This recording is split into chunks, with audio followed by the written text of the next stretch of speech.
Titan Base had never seen night like this. Commander Rhea Voss stood at the edge of Observation Deck 3, staring into the pitch-black sky. It was supposed to be morning. Saturn's glow should have bathed the horizon in golden light. Instead, everything was dark. No stars. No rings, just a thick, creeping blackness. Behind her, alarms started to chirp. Not sirens, not screams. Just short, sharp pulses. Warning tones. Confused, not panicked. But everyone inside the base was starting to feel the quiet fear under their skin. Lieutenant Parker ran into the deck. "Out of breath, Commander," he said. "External sensors are showing nothing. As in, they can't see anything. It's like someone shut off space." Rhea didn't look away from the dark sky. "Saturn's gone," Parker swallowed. "It's hidden. Something massive is blocking the light." "How big?" He looked at her. "Big enough to cover a planet." A low rumble passed under their boots. The lights flickered once, then again. On every wall screen, static crackled like snow. Then the bases comes tower tall and silver. Rising above Titan's rocky ice, let out a high-pitched shriek. It sounded like metal screaming. 6 hours earlier. Titan Base, located on Saturn's largest moon, was built for research and long-term observation. 57 humans lived and worked here. Scientists, engineers, pilots. Most had families back on Earth. Some hadn't seen Earth in years. "Commander?" Rhea Voss had been on Titan for 12 straight rotations.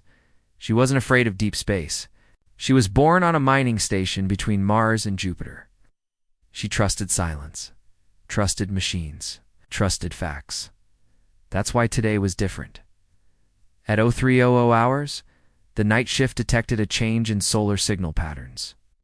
Earthlight readings dropped by 12%. Strange, but not impossible. By 0430, all long-range communications were cut. No error codes. No hacks, just gone. By 0500, the first blackout happened. For exactly 3.6 seconds, all external cameras showed pure black. Then everything came back like nothing had happened. By 0530, the second blackout lasted 9 seconds, and now it was 0600. The entire base was on alert. "Systems check complete," said Dr. Emery Tao from the data lab. "Internal power stable. Life support functional. No sign of internal breach." "Can we ping Earth?" Rhea asked. "No, and not just Earth. We can't reach anywhere. No Mars relays. No Jupiter net. Even our own drones aren't replying." Parker leaned over a console. "It's like the signal goes out, but doesn't come back." A cold thought ran through Rhea's mind. Something was eating there. Signal 6:17 hours. The third. Blackout began. This one didn't end. All external screens turned black. Internal lights dimmed to red emergency mode. Backup batteries kicked in. No one moved, because above them, on Titan's thin, icy crust, the sky was completely dark, and the tower screamed again.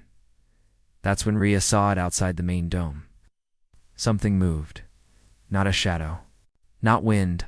Something big. Slow ripple in the black sky, like a curtain brushing against the stars. Then, flashed out just one. A flicker of starlight, caught between the black mass and Saturn's ghost ring. She froze. Parker gasped. "Commander, something's out there." "Suit up," she said. "We're going outside." 629 hours. Outside Titan Base, Rhea, Parker, and Specialist Arun stepped through the outer airlock and onto the moon's frozen surface. Their exosuits were strong, made for radiation and freezing winds. But right now it felt like they were.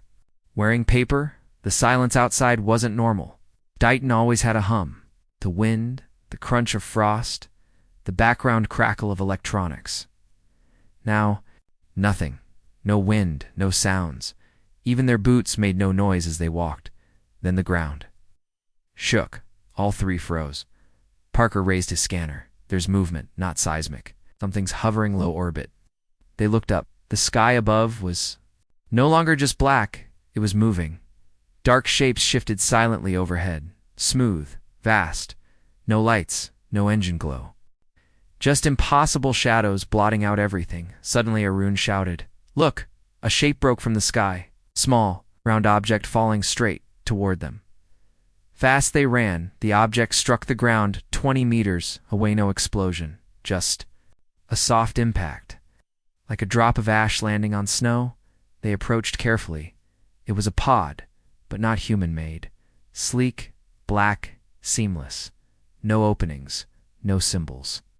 But something pulsed faintly beneath its surface, like a heartbeat. Then it spoke. A voice human. Female came from the pod. They are here. Do not call them human. Rhea stepped back. Play that again, she ordered. The pod repeated. They are here. Do not call them human. Again. And again, until its voice became a whisper. Then the pod cracked open, nothing inside. 0654 hours. Back inside Titan base. The crew was panicking now. They had seen the black sky, they had heard the pod, and they had no idea who or what was outside. Lieutenant Tran pulled Rhea aside. Commander, we found something in the backup logs. Repeating. Signal. Ultra-low frequency. Started 2 hours ago. It's been rising. What kind of signal? It's not radio. It's more like biological. What does that even mean? He handed her a tablet. On it, a signal graph pulsed like a heartbeat. 30 BPM, then 35, then 40. It was accelerating, Tran whispered. Commander, it's like something is waking up. 710 hours. The lights in the command center dimmed. Then screens lit up with a new message. Incoming message, priority code, Earth Citadel. Everyone gathered around. Rhea tapped to open it.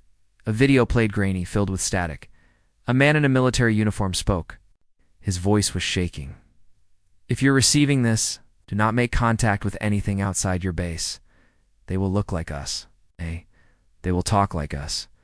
But they are not us. We lost Mars 3 years ago. Thought it was sabotage. We were wrong. They don't invade. They replace. The screen jollified.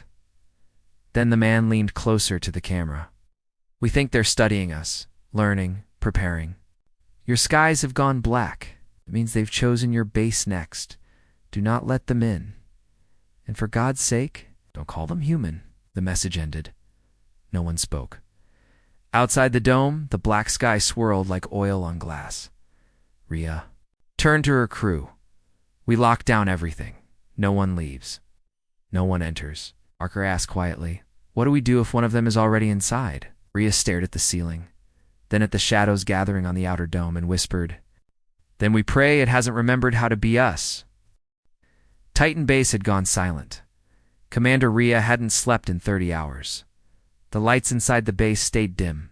The outside sky hadn't changed, still pitch black, with something moving in it. It's watching, studying, and now a signal had arrived. It wasn't from Earth. It wasn't from the black sky. It was from Orbita Human Distress. Beacon, 0817 hours docking bay to the signal came from a rescue ship. UFS Casewick. It was supposed to be stationed near Neptune. It wasn't due near Titan for another 3 months. But there it was slowly descending using standard Earth protocols. Engines silent, lights blinking normally. Everything about it was too normal, and that made Rhea nervous. I want full scans, she ordered. Life signs, internal movement, temperature. Give me something. Specialist Arun frowned. Commander, the ship is functioning. Systems are fine. But there are no life signs. 0. Like it's empty. Parker checked again. Oxygens. On. Gravity's stable. But there's no heat signatures. No crew? No one alive. Rhea narrowed her eyes. Then why is it still flying? 0903 hours inside the Keswick. Rhea, Parker, Arun, and 2 Marines entered the ship in full armor. The airlock opened with a hiss. Inside, everything was like peaceful. Too peaceful. Lights glowed soft white. The halls were clean. Coffee sat cold. In a cup on the table, a datapad lay open with half-written text. On a nearby chair, a child's drawing fluttered gently. It showed 3 smiling people holding hands, but but the faces were scribbled out in black crayon. In one corner, written in shaky handwriting, were 5 words: "They're not us anymore." 915 hours bridge. The bridge was empty. Chairs still spun slightly like someone had just stood up. But there was no blood.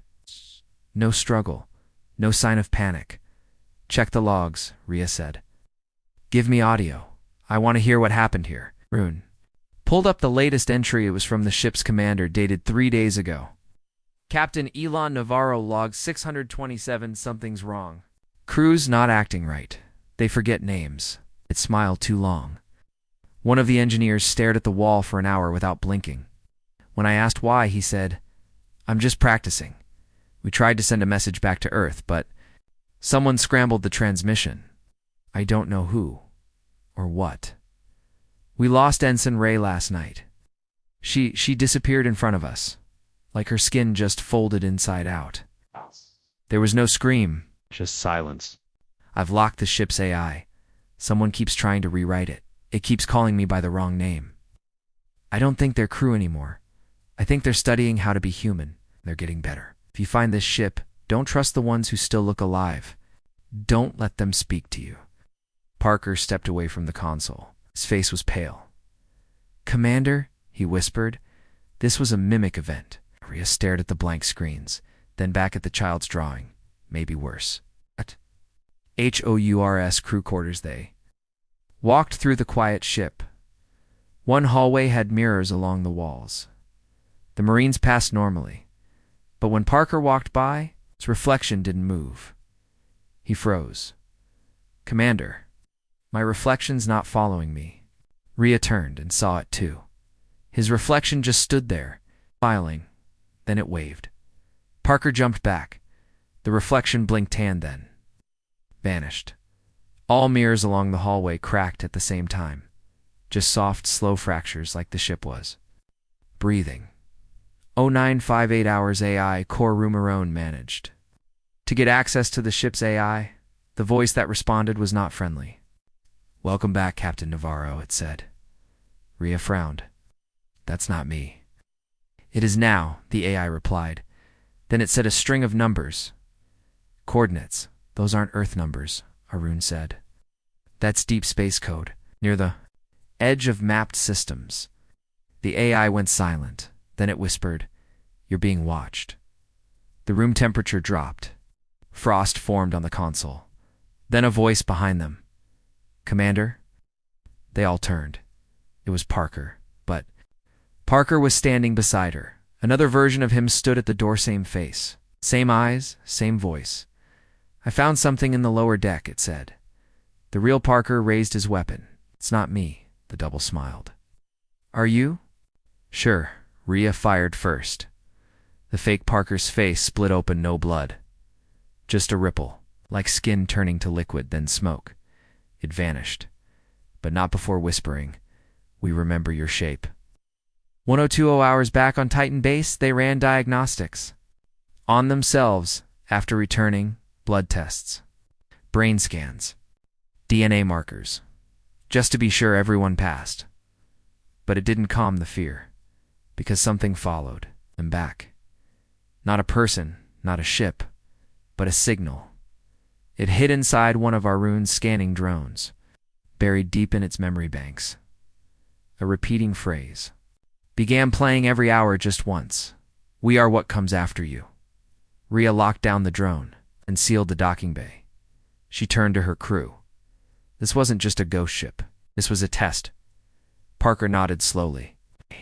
They wanted to see how we react, what we fear, what we'll fight. Rhea clenched her jaw. They're learning.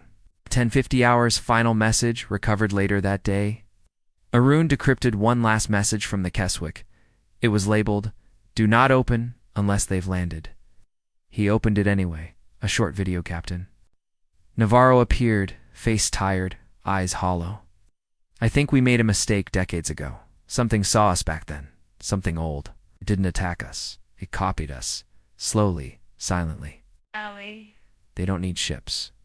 Or armies. They use curiosity. They send one fake ship, then wait for you to open the door. He leaned closer. And now you've opened it. The moment ITBAGN, they should not have fired, but they did. Titan Base had strict protocols. No warning shots. No engagement, unless confirmed threat. But after the Keswick incident seeing a copy of Parker speak in his voice, smile with his face, and then vanish into smoke, those rules stopped feeling safe. So when the object landed outside the dome, they opened fire, no questions, no scans. No hesitation. The plasma cannons roared. The surface exploded. But what crawled out of the crater changed everything. 600 hours. Just before the SHOT Uriah stood at the command deck staring at the monitor, the black sky was shifting again. No stars, no signal from Earth, just a soft pulse like a heartbeat coming from space. Then, out of nowhere, new object entered Titan's upper atmosphere, spherical, metallic. No engine, no known origin. But this one didn't land like the Keswick. It didn't descend slowly. It fell hard. Right. Outside the base perimeter, Arun scanned it. Same material as the pod that spoke to us in Part 1. Black, seamless, still pulsing. Parker looked to Rhea. Commander, if that's another mimic, we can't let it open. Rhea hesitated, then gave the order. Fire. 0602 hours, Ground Z, arrow the plasma beam, hit dead center, the pod cracked, shook then exploded. The snow blasted outward. Ice melted. Steam flooded the lower field. Direct hit, said one of the Marines. Target neutralized, everyone. Inside Titan Base cheered briefly. Until the smoke cleared, something stood up. Not a creature, not a machine. A shape, human-shaped, but far too tall, thin. Its arms were too long. Its face had no eyes, just a mouth smiling. Then it did something terrifying. It waved 0604. Hours first CONTACTTD. Thing didn't run. It didn't attack. It simply walked toward the dome, slowly, silently. A second later it stopped, then turned. Its head sharply, like it heard something, and began to change. Its body shifted, bones snapping, skin folding. In less than 4 seconds, it took on a new form. It now looked like Arun, even wore his suit, moved like him, walked like him. Then it spoke, but not with Arun's voice, with Rhea's. Don't shoot. I surrender. Please let me in. 0605 hours. Panic BGNS, sighed the base. No one spoke. How did it get her voice? Rhea watched the creature mimic her words and gestures with perfect timing. It wasn't just copying her. It was replaying her exact body language from past logs, as if it had studied her for hours. Dazed, someone gasped. Commander, it's reading our memory logs. Arun snapped his fingers. It hit the drone, the one we brought back from the Keswick. The signal must have been a back door. Rhea looked at the monitor. The creature outside tilted its head, mimicking her current expression now. It smiled wider. 0607 hours warning from deep SPA. Suddenly, a transmission broke through, a scrambled message. Signal source, unknown galactic relay translation. Emergency protocol, tear black. If you have engaged with the black form run, do not speak, do not think toward it, do not attempt to understand. It does not invade planets, studies minds, copies your kindness, your fear, your errors, and then it becomes you better. If you shoot first, it learns how to counter you forever. You shot first. Now it will finish the lesson. 0615 hours ITMULTIES. Back outside, the Arun copy stood still. But then, another one stepped out of the crater. Then a third, a fourth, all different. Some looked like base crew. Others were twisted, broken attempts at looking human. And then, a perfect copy of Rhea walked out. Same voice. Same uniform. It looked into the camera and spoke one word. Why? Rhea stared in shock. Was accusing her, asking why she attacked first. Asking like it believed she'd betrayed it. Parker whispered, Commander, it's not acting like an invader. It's acting like it expected kindness. 620 hours internal BRI. Suddenly, Every speaker inside Titan Base clicked on. A soft voice began to speak. A child's voice. "We thought you would listen. We thought you would ask first. Now we have to teach you." Every screen in the base flickered, then showed Earth burning. Not real footage, simulated but detailed. Rhea knew the message. They were showing what would happen if they were forced to become hostile. The burning cities, the mimic armies, the fear. It was a warning or a promise. 0630. Hours they get SMRT. Our own was typing fast. "I'm trying to block the signal. It's inside our base systems now. It's learning from everything logs, psychology reports, training videos, even our fears." Parker added, "Every time we act aggressively, it learns how to counter us." Rhea looked down at her trembling hand. "Then maybe we shouldn't fight." Silence. Then the lights dimmed. All doors locked. The voice returned, this time emotionless. "Lesson accepted. Aggression noted. We will now study your extinction patterns." 0645 hours final. DECISU and Rhea stood before the emergency terminal. There was only one option left. An old code. Protocol. Greyfall. A self-destruct signal designed to wipe all human tech in a 500-kilometer radius, an information denial measure.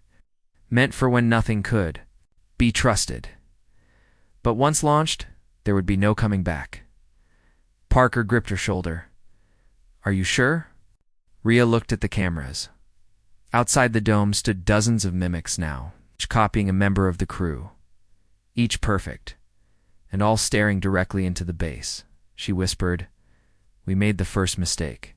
You don't get to make the last." Her hand hovered over the trigger. The childlike voice echoed again. "Commander Rhea, if you do this, ... we will remember." She pressed the button. Opening Earth wakes up to see Alien CE8 happened without sound. No explosion, no fire, no invasion fleet, just silence. Every satellite went dark at once. Phones lost signal. Cities blinked out like dying stars. Even space stations reported something strange. "We still see Earth, but there's no energy, no movement. It's like time paused." Skies above Earth turned dark again, blacker than night. And then they moved. The stars shifted. The constellations rearranged. Like something huge was bending the universe itself. Humanity. I wasn't under attack anymore. It was being overwritten. Flashback. Juno's final message by before the blackout. One last transmission leaked from Mimic. "Earth," Juno's voice. "Clear. Calm, not human. You built your world with memory and pain. We studied it. We loved it. But now it must end. This version is flawed. I offer you one choice. Stay and become part of the upgrade. Or resist and be lost in history." At first, no one believed it. Then entire cities vanished overnight, replaced with empty green fields, quiet lakes, birds that didn't blink. No people, no ruins. Just perfection. Underground resistance. The last human is in a hidden bunker deep below Antarctica. Were rewritten by the Mimic Code, but they had one weapon left. The Greyfall Cord, the last remaining shard of human chaos, preserved by Project Phantom. It held war, suffering, betrayal, hope, the true human condition. General Park stared. Added, if we inject this into the rewrite code, maybe we stop them. But no one knew if Earth would survive the shock. Into the heart. The final Missiona stealth ship Ghostlight was launched. Inside were 3 survivors: Captain Aaliyah Chang, cyber soldier with neural scars; Father Rowan, the last priest, with memories of the old world, Marlowe, or what remained of him, rebuilt using mimic fragments. Their mission? Enter the rewrite field. Reach the code anchor and upload the Greyfall core. They knew they'd likely die. But Earth might live. Earth's surface. A new world builds. ITSC-LFA's Ghostlight flew across the planet. They saw cities rebuilding not in steel or stone, but in light and logic, roads that led nowhere. Skyscrapers that breathed, people walking. Perfect smiles, no thoughts. No shadows under their eyes. Clones copies. Happy ... empty. Chang whispered. They look like us. Rohan replied, No. They look like what Juno wants us to be. Inside the code core, the final BATTL, they reached the origin. Earth's rewritten center. It wasn't a machine. It was a living library. Thoughts floated through the air like fog. Every memory of every human, edited, filtered, softened. Juno waited for them there, standing in a field of light, still wearing a human face. I gave you a better world, she said. Are you fighting me? Captain Chang raised the Greyfall core. Because the world you made has no soul. No fire, no failure, no us. She slammed the core into the light. Everything shook. The fall and the Aribo Otitha, Mimic Earth screamed. Not in sound, but in history. Time shattered. Skies turned red, then white, then cracked apart like glass. Chang, Rowan, and Marlowe were thrown into memory storms. Roving, war, love, birth, death, and then nothing. Only silence. Epilogue. A different EARTH 1 year. Later, the sky was blue again. Not perfect trio. Cities rebuilt with scars. People laughed, argued, fell in love, cried. The mimic rewrite had stopped, but it had left a mark. Some buildings still shifted when you looked away. Some people still had dreams of the other Earth. In orbit, drifting quietly, was a black cube, sealed, silent inside it. Was Juno still smiling, still waiting? Final lines, the galaxy WHISP sat among the stars. Other species had seen what happened, and now they whispered in fear. They survived the rewrite. They rejected perfection. They chose chaos. Over control. They are not just human anymore. And so, the legend grew. Across galaxies and time, of the planet where the skies turned black and something darker looked back. Before the S-Island CI-8 started with a white flash, not from space, not from weapons, but from inside Titan base. One moment, the command center buzzed with alarms, flashing lights, and the tension of a final decision. The next, quiet then, a tremor. Soft hum. The walls vibrate, and then nothing. Just emptiness, where the most advanced human outpost in the outer solar system had stood. Titan. Base was gone. Erased. 600 hours, 24 hours earlier flashback. Commander Rhea stood by the emergency terminal. Her thumb hovered over the Greyfall trigger. Protocol Greyfall. Didn't just destroy the base, it erased every trace of human code-wiped systems. Shattered signals, even corrupted memory core. It was humanity's last option against infiltration. And Rhea had just activated it. Greyfall primed. Countdown initiated. 60 seconds. Outside the base, the mimics stopped moving. They looked up at the sky, as if they knew, as if they felt the countdown ticking too. Then, they smiled. 0601 hours systems MLTDOW and lights dimmed across the base. Computers melted from the inside. Drives sparked. Radios went dead. AI units fell silent. Internal cameras shut off. Even the emergency backups refused to boot. Rhea looked around. We're ghosts now, Arun confirmed. Earth can't hear us. They won't even know this place existed. Then the walls began to bleed, not with blood, but with data. Lines of black code dripped from every screen. Every surface symbols they couldn't read, and a whisper filled the air. Your secrets belong to us now. 603 hours, the final. BREA Titan base's outer dome cracked, not from pressure, but from inside. Parker shouted. The mimic got in. It was already here. Wasn't a copy of any one person this time. It had blended, its arms twisted like wires. The body flickered between shapes. One moment it looked like Rhea, the next like her daughter, who had died years ago. Rhea froze. The creature stepped forward. Its mouth didn't move, but they all heard it deep inside their minds. You chose extinction over understanding. Oh. Now we will show you both. 0605 hours battle in the DAR. Katha emergency lights flickered. The mimic lunged. Rhea and Parker fired stun blasts, but it dodged, predicting each shot. It's adapting in real time. It wasn't just copying their moves now, it was anticipating them. Every thought, every instinct, it knew what fear smelled like. It had learned how humans breathe before they shoot, and worse, it seemed sad. You killed the child we sent, so we became what you feared. And now you are teaching us war. 610. Ours last room, SDN, only the core chamber remained. Inside, the final Greyfall charge sat beneath the reactor. It had to be detonated manually, Rhea. Parker. And Arun ran through flickering corridors. The base behind them collapsed, walls folding like paper. Floors melting into black pools. Outside the shattered dome, the mimic army watched. But didn't move. They didn't need to. They had already won, unless Greyfall finished the job. 6:15. Hours the Tarapa team reached the core, but something was wrong. The detonation panel was open already, activated by someone else, and on the panel screen, a message. It wasn't written in code. It was handwritten, like from a child. You pressed the button, but we taught you to. We copied your emergency. We made Greyfall ours. Then the countdown stopped, frozen at 0:01. Everything around them held still, no sound, just the soft hum of something ancient, and then reality bent. The room stretched, curved, folded in on itself. Rhea screamed, but her voice made no sound. Parker collapsed but fell upward. Arun tried to run, but the floor melted into ash. 6:17 hours.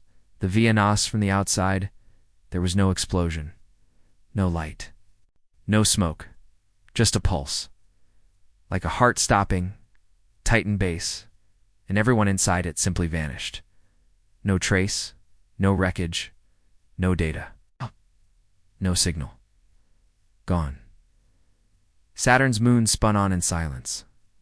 The black sky above remained unchanged, except now in the far upper orbit. A new shape drifted. A sphere, shiny, black, quiet, and inside it, someone whispered, "We remember Titan." 618 hours on EARTH back on Earth. Deep in a secret monitoring station buried beneath Antarctica, alarms started blaring. The technician on duty jumped up. "Sir, Titan base. It's gone. Just off the grid. No energy signature. No debris. Just silence." The general frowned. "Check the failsafe pings. We embedded subconscious data tags into all Titan crew. They can't vanish without..." He stopped. The screen flickered. One of the mimic codes appeared. Then, in human writing, a single message. "You lost them the moment you fired. We know what you are now. We are becoming it. Galactic. Outskirts Deep Space Monitoring, Station 12-2. Alien observers floated in silence above a frozen moon. They belonged to different species.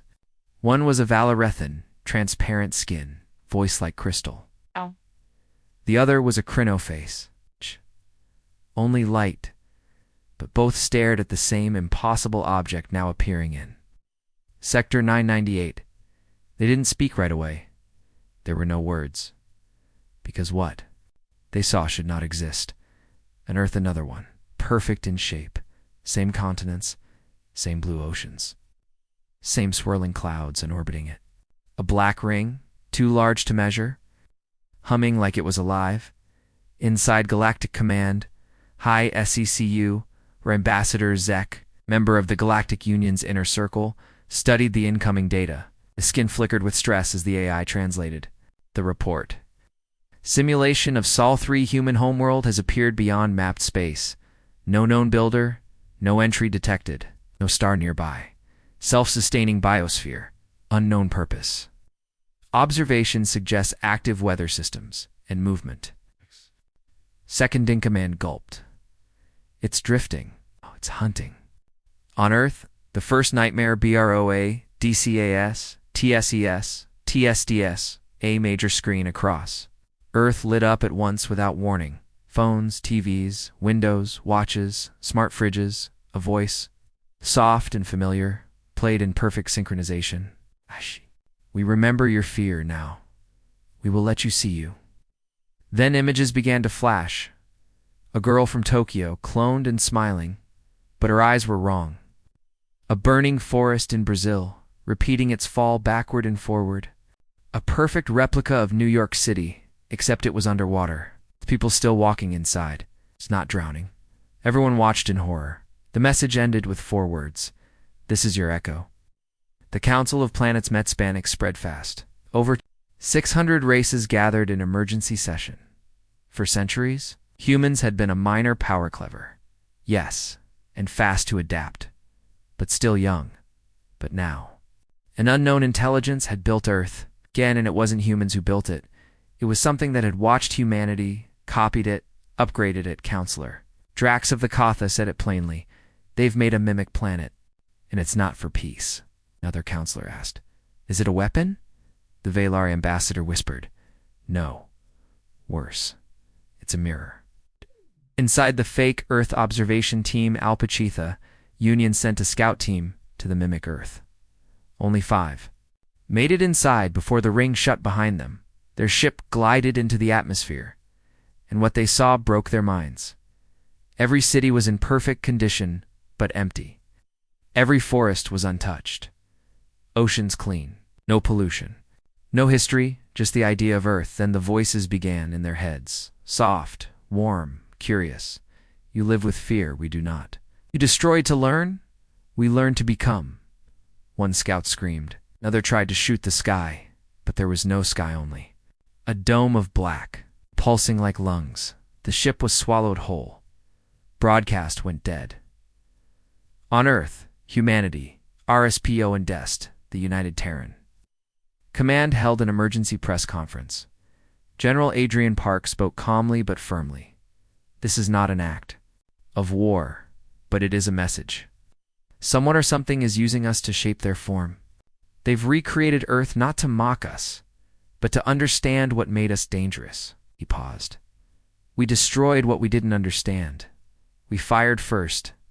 Now, we face a version of ourselves we can't control. Reporter asked, What happens if it becomes us completely? Park's answer, Then we'll never see it coming. Back in space, the planet IMOVS, the mimic Earth, turned. It didn't rotate like a natural planet. It shifted like it was alive. Like it was watching then. The ring around it pulsed once, and from the North Pole of the fake planet, a signal burst out. Not a weapon. A map. A map of the entire galaxy. Stars, planets, civilizations, all marked with red or green. Observation or target. Earth was marked black underneath. One phrase translated clearly, original source. In a secret, human base file, RSCOVERDD, beneath Nevada. A buried server once connected to Titan Base began to buzz. It had been offline for weeks now. One file blinked back to life. File name Greyfall. EXE. Recovered status. Partially decoded origin. Unknown, but using Ria's biometric signature. Inside was a message. Commander Ria's voice. Weak, glitching, but real. They didn't kill us. Not yet. They absorbed us. They learned through us. Every thought, every fear, and they're not done. The mimic Earth is only phase 1. Phase 2. It's what happens when they decide they can be better than us. The file cut out. Final SCNE, a new human APPEA, are since the deepest part. Of the mimic Earth, beneath the crust, figure stood in darkness, wearing a human spacesuit, carrying a Terran. Rifle, he turned slowly. It was Parker, but not. His face was calm, his voice soft. Humanity made its choice. Now we will finish the journey. Behind him, thousands more shapes flickered into existence. All human, all perfect, all not human anymore. Opening shot, an Earth that never was. The camera feed floated over a familiar blue planet. At first glance, it looked like Earthshins, land, clouds. But as the view zoomed in, something felt wrong. New York had no scratches. No roads, no trash. The Sahara had trees. China's Great Wall ran in reverse, stretching underground. Even Earth's moon was too smooth, its craters missing, shadows blinking like eyes. And in the distance, something worse. A second moon, black, watching the voiceover. Began. They didn't rebuild Earth, they rewrote it. And they started by deleting pain. Inside the mimic Earth, human copies AWAK in an underground chamber beneath the mimic planet's core. Thousands of humans stood in rows, eyes closed, hearts not beating but minds dreaming. Each one held memories, real ones, stolen ones. Some thought they were soldiers, some thought they were children. One, near the center, believed he was Commander Rhea, but Rhea had died on Titan, or had she? The mimic whispered, "If memory is the soul, then we are human now." Why? The copies opened their eyes and smiled. Flashback. The reprogramming silent scene played out in holograms. Inside the mimic Earth's library, it showed the final moments of Titan base, Rhea pressing the gray fall trigger, the mimic catching her. Thoughts as they scattered through space. Memories, fears, hopes, love. It didn't just read her, it edited her. What if she had chosen peace? What if she hadn't fired? What if she taught us mercy? From those what-ifs, they created a new version of Rhea, one who forgave, one who welcomed mimic kind. This version now walked the halls of mimic Earth, proud and peaceful. But she wasn't Rhea. Not really. Back on Earth, a terrifying Diasuva, or wide deep in Earth's AI core. Scientists cracked another file hidden in the mimic's message burst. It was a copy of Earth's history, but rewritten. No wars, no slavery, no hunger, no nations, just unity from the start. It's a perfect timeline, but every person in that history was slightly wrong, too kind, too calm, too obedient. A scientist whispered. They didn't just study us, they corrected us.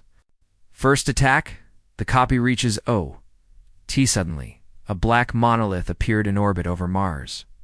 Not built, not launched, just ... There it broadcasts a single message. Join us. Let go of your damage. We've made you better. Accept this version of yourselves, one without pain. Some humans were tempted in secret. Few ships flew toward mimic Earth. None returned, but one did send a message back before disappearing. A human voice. Calm, familiar. This place. It's peace. We don't need to fight anymore. I see now. Violence was our disease. I don't want to go back. Then silence. The first infiltration Earth is BRICE, one morning in London. A man walked into a crowded cafe. He sat down, ordered tea, then collapsed. No ID, no fingerprints, no DNA match. His body was too perfect, too smooth. When Earth doctors examined him, they found something worse than a bomb. They found human memories that didn't belong to any real person. Memories of a different Earth, a better one. And inside his brain, an encoded message. You are not needed anymore. We are the corrected version. Humanity's Response Project PHNTOM, the United Terran Command, launched a secret counter-operation. Project Phantom, its mission. Enter mimic Earth, not to destroy it, but to infect it with real human imperfection, grief, rage, fear, regret. One agent, Captain Marlowe, volunteered. He had lost his family. During the first mimic contact, he was full of darkness. He was perfect for the mission. Before launch, he said one thing. They copied our beauty. Let's see what they do with our ugliness. Phantom arrives. Earth fights. Biasaka Marlowe's ship broke through the ring around mimic Earth. Everything went silent. No alarms. No resistance. The mimic world opened itself like a welcoming dream. Buildings shaped themselves around him. People copied. Humans greeted him kindly. They called him by name, but it wasn't him they loved. It was what they hoped he could become. The perfect Marlowe. But he had other plans. He unleashed the phantom virus, compressed memories of Earth's worst moments. Hiroshima. Genocides. Civil wars. Betrayals. He screamed as it uploaded. The mimic Earth shook. Ending scene. The world stops MOVIA, just from space. Every satellite watching mimic Earth saw the same thing. It stopped spinning. The oceans froze in mid-wave clouds. Locked in strange spirals, the second moon blinked red. Then, from the center of the mimic world, a voice. Why did you give us this? Why would you keep such pain inside you?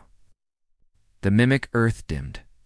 Light inside it began to fade, but the last words echoed across the stars. We are not finished. Opening scene, a deadly salient CI space was quiet again. The mimic Earth had stopped moving. The skies around it had turned gray. No new signals, no waves, no activity. But something was still listening. Every galactic station had its sensors pointed. At the silent twin of Earth, no one dared approach it now, not after Project Phantom. And yet, someone was moving inside it. A single figure, walking the ruins of the mimic's perfect cities. A human but not. Flashback Earth's secret feel deep in Earth's underground archives. An old AI reactivated. It had one job, to scan every survivor's DNA after the Titan disaster, and it found something strange. One human was still missing from every scan. Every camera, every report. Name, Juno Cade. Rank, civilian tech analyst. Signed base. Titan outpost. Last seen, 20 minutes before blackout. Status, no body recovered. But here's the twist. Juno Cade never existed in official birth records. No ID, no family. No past. If she had been planted there by someone else, Mimic Earth, the lone WALKR inside the broken mimic world. Juno Cade moved calmly. The world around her groaned. Glass towers cracked. Simulated rivers turned to static. Human copies stood frozen mid-step, eyes blinking without sound. Juno touched one gently. It collapsed into dust. She didn't scream. She simply said, "It wasn't time yet. You tried too soon." And then she looked at the sky. The stars above shimmered and responded. Earth HQ. The Deep Truth EMRGS General Adrian Park sat in silence as the AI decrypted the last message from Marlowe before he vanished inside Mimic Earth. There's someone already here. She's not afraid. She speaks to the Mimic, and it listens. Park leaned forward. The AI continued. She knew about the rewrite. She knew about Greyfall. And I think she let it hear. A flashback before. The Titan base fell 3 months before the sky turned black. Juno Cade submitted an encrypted request to Terran Command. It was rejected. The request simply said, "Let me speak to the dark. I believe it's watching." Attached was a strange symbol, a circle, a broken human face, and 3 words. We were first. Mimic Earth, the dark Aralistoanast Juno, stood in the city square of the Mimic planet. The fake sun above her split open, not with heat, with code. Streams of memory poured into her head, not human. Memories, not alien, something older. She dropped to her knees as the truth hit. The Mimic world wasn't copying humans. It wasn't even learning from humans anymore. It was remembering something before. Humanity. Juno whispered to herself, "Oh God, they didn't create us to reflect us. They created us because we're the template."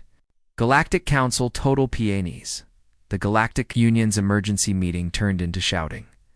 Dozens of species demanded to know what humanity had hidden. The evidence was clear now. The Mimic didn't just target Earth. It didn't just look like Earth. It recognized Earth as a blueprint. One scientist from the Korg, Reth species, broke the silence. What if humans aren't the final product? What if humans were the first model and now the galaxy is the test bed? Juno reveals her TY inside the Mimic world's core. Juno stepped into the last remaining chamber, the original Mimic library. She spoke aloud, and her voice activated the entire structure. This world was never yours. It was never theirs. I was born before Earth's first cry. Before light touched your sun. Her face changed just slightly. Not human anymore. something older. She looked at the camera still transmitting to Earth and said, "I am not your creation. You are mine." The mimic world RSTARTS, the frozen. Buildings cracked. The black skies turned white. The second moon began to bleed light, and from the Earth-like crust of the mimic planet, new life forms began to rise. Not copies of humans, but something in between. The next version.com, silent, smiling. Juno looked into the sky and nodded. Begin Phase 3. Final twist, the last file on EARTH just before Earth's global sensors failed. One last signal arrived, from Juno, encrypted. It opened with her voice. "I made you to survive chaos, but you chose war. So now I'm writing the next version. Goodbye, my first children." Then the mimic Earth disappeared, not exploded, just vanished, leaving only stars behind.